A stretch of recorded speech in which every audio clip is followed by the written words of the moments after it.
How to add another Snapchat account on your phone. Hey guys, welcome back to our channel. So today in this video, we're going to discuss about adding a Snapchat account.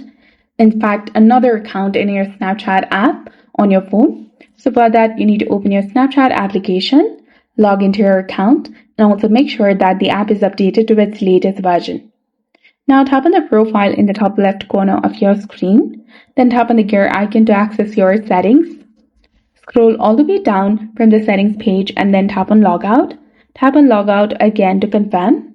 And after you have been logged out and you're in the login screen, tap on the sign up or the switch account option in the bottom. Now go ahead and enter your new username or email that you'd like to open the account for and simply enter the password.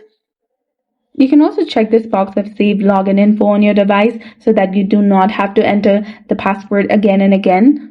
After that, tap on log in, which is highlighted in blue color, and you'll be done.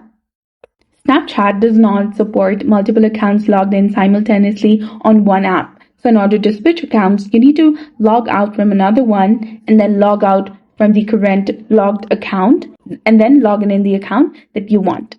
So that's it for this video. This is how you can go ahead and add another Snapchat account on your phone. So if you found this guide helpful, please like, share, and subscribe. Thanks for watching.